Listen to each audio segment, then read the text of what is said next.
What is up, guys? Chase Oliver 68 here, bringing you my Raw review for July 30th, 2012. Right after 1,000th episode of Raw. Raw is now 3 hours. Oh, God. So let's see how this Raw went. So this Raw kicked off with CM Punk, and we thought he was going to drop some pipe bombs about The Rock. But instead, he just came out and complained about what Jerry Lawler said. And said that The Rock is a spotlight whore, and that he revolves everything around him. Gee, sounds like something that Cena said when they were feuding. And then out comes Big Show. And then pretty much, you know that segment that happened 2 weeks ago? When Big Show's like, oh, yeah, you know it's all because of me. You know that segment? That's pretty much the same segment between these two. And it wasn't that interesting. And all of a sudden, Cena comes out. He just beats the shit out of Big Show. And I'm like, what the fuck is going on? This is like the weird... What? And then AJ comes out and she's like, okay, so we're going to make a match, and it's going to be Cena versus Big Show, and the winner goes to SummerSlam. And I'm like, well, I see how this one's ending already. So pretty much this opening to Raw, I'm sorry, like, it just wasn't that great.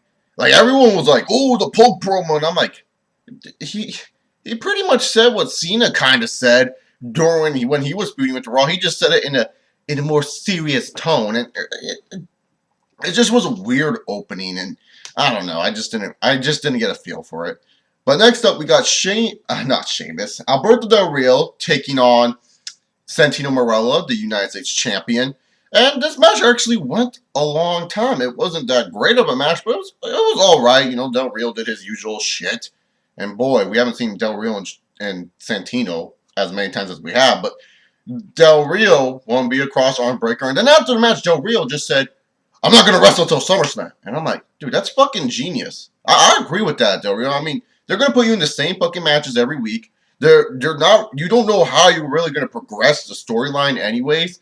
And it's cool kind of, you know, Del Rio, like, he wants to take it seriously. Maybe it would be cool if they showed Del Rio, like, training. It shows him, like, doing some training montages with Ricardo. And it shows that he's really serious about winning the World Heavyweight Championship. And he wants to face Sheamus at 100%. That sounds pretty cool. So maybe that's what they're going with this. But I like the idea. But it's not my huge favorite. But okay segment.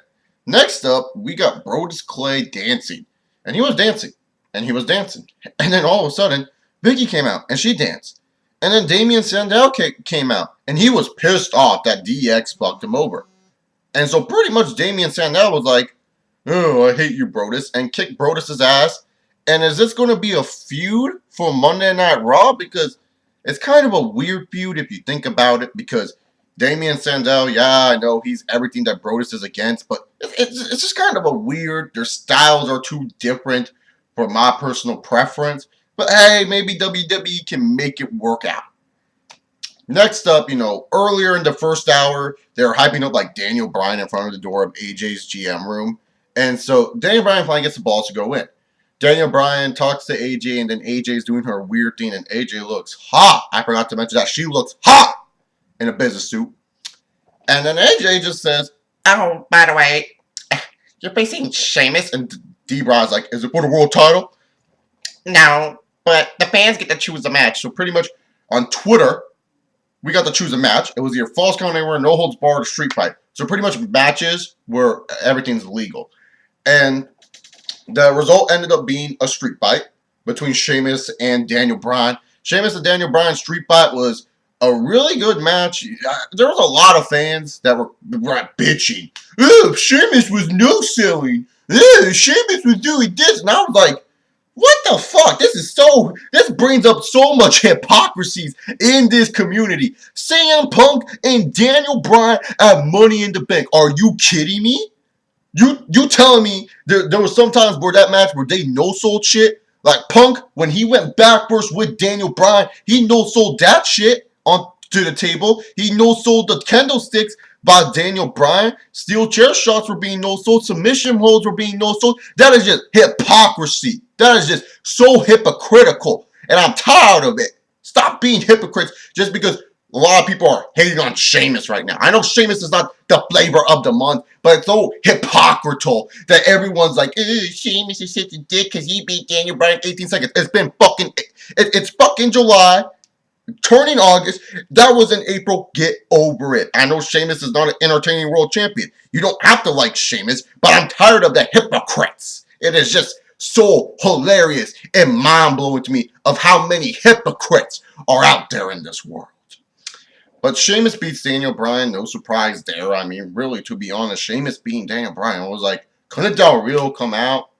I mean, really? He couldn't come out? But Sheamus wins, and we go to commercial, and we come back, and Daniel Bryan's like, I'm not leaving this ring. No, no. And then out comes Kofi and R-Truth, and I'm like, what the fuck? And little Chris was happy, and I was happy, because our boy R-Truth was on the show. And then all of a sudden, you know, R-Truth and Kofi are trying to just talk to Daniel Bryan. And Daniel Bryan goes up and he meets Little Jimmy. And what does he do to goddamn Little Jimmy? He kicks Little Jimmy.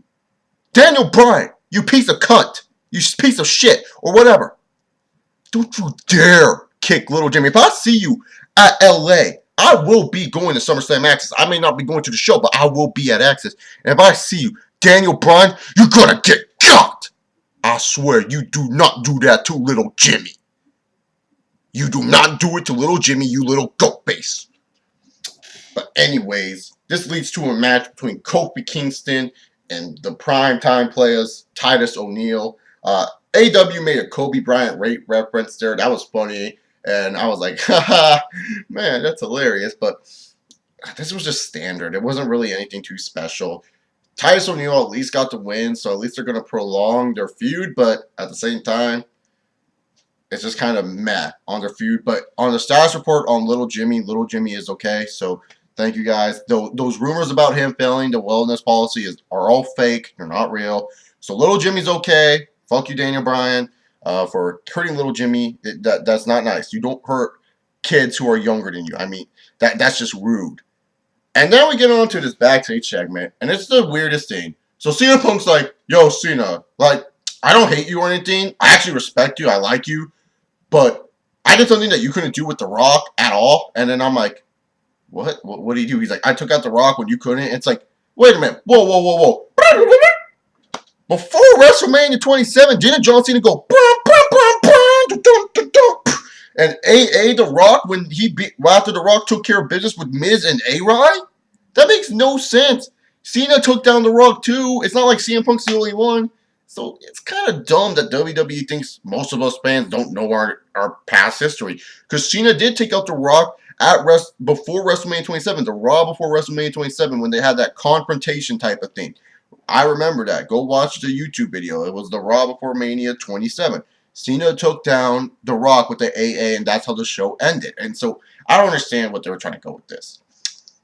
And as we move on in the show, Daniel Bryan is doing these funny little backstage segments about how like the person thinks he's crazy because I forgot to mention this in the R-Truth and Kofi Kingston segment. So during the R-Truth and Kofi Kingston segment, Daniel Bryan like says that R-Truth is crazy and he needs to be taken out. But then AJ Lee goes, I don't know. You're crazy, Daniel. Go away, Daniel. And so AJ brings Daniel to the back, and Daniel Bryan gets asked by this guy a bunch of questions. He goes, yes! Sort of like the first one. And then they do the Rorschach test where they do the ink blots. He's like, spaceship, airplane.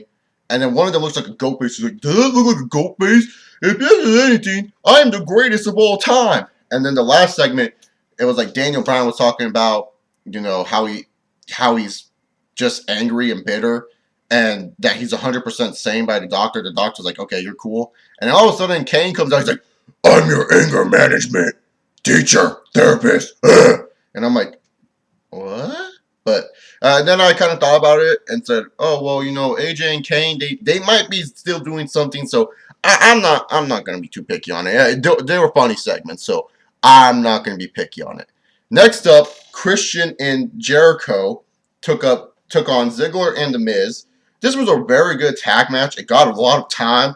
And what I liked about this match was that they didn't really try to make Ziggler fight Jericho way too damn much because they wanted to keep them away for a little bit because you don't want to ruin what these two can do in the ring. We never seen Jericho and Ziggler do it one-on-one before. They kind of kept it small. I like that. So that way they can showcase their full maneuvers when it comes down to, you know, SummerSlam or whatever they're going to do their match.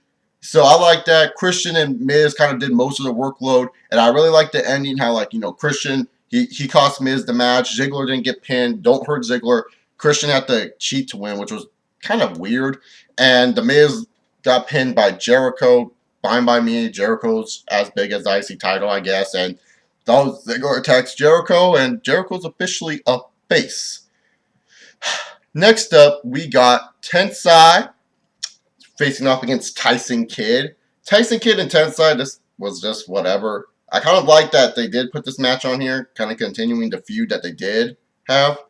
But Tensai wins the match originally, but he starts beating up Tyson Kidd more, and the Asian referee was like, "You don't do that! I don't care if you pretend to be Asian! Reverse decision!" And he reversed decision, and so Tyson Kidd won, and Tensai beat up Sakamoto, and yeah, that's all I gotta say. Next up, we got the main event of the evening. John Cena takes on the Big Show. CM Punk came out for commentary. CM Punk was kind of weird on commentary. He kept saying like, "Oh, I should be the main highlight," and I agree with that because he's the WWE champion. But he just sounded very off on commentary. Cena and Big Show just started off really slow, and then Cena and Big Show near the end, like after the second commercial break, I believe, they started to pick up really well, and I was actually really enjoying this match. I wouldn't say it was match of the night. I would either give it to the tag match or the street fight. Both of them were equally good. But, Cena and Cena and Show, they did a good job at the end. And then they did the usual, oh no, champion, or someone gets hit on the outside, and Cena hit Punk, and Punk was like, "Oh, I'm pissed off." And so then Punk, when Cena was about to do, the usual Cena shit, Punk's like, "No!" And then kicks Cena's legs, and then he knocks out the Big Show, and then later on he's like, "Your winner is no one, because they're both losers." And then he walks out to the ring, and then, as he's walking out, freaking AJ Lee comes out, and she's like, "None of them are losers, okay? Okay. Both of them are winners. Because Punk will face the Big Show, and he will face John Cena in a triple threat match." And then Punk comes out, starts bitching at him, and that pretty much ends Monday Night Raw. Now I know, you guys are wondering, Chase, why aren't you talking about the return? Because that had to be saved for last. This should have been the main event of the evening. We were all waiting for it. The return of one Randall Keith Orton. So let me tell you how this return started off, okay? So Heath Slater comes to the ring. He's like, no one cares about Heath Slater. God damn it. Randy Orton comes up. "I have voices in my head. They counsel me. They understand. They talk to me." And Randy Orton just kicks the living shit out of Heath Slater. RKO, RKO, RKO. Orton pulls. He got the biggest reaction tonight. Oh! Randy Orton was Monday Night Raw. Randy Orton is Friday Night SmackDown. Your new World Heavyweight Champion will be Randy Orton. 2012 is the year of Randall Keith Orton. And let me tell you something. This Raw, it was okay. The best part of the shows was probably the second hour because it featured that cool street fight and the return of they talk to me, yeah. I mean, that was my favorite part of the whole show. The only problem I had with the show was the flow of the show was kind of meh. And the segments, I thought they were good. I thought the backstage segments were good. Most of the mic segments were pretty good. We had 2 good matches and the return of, yeah.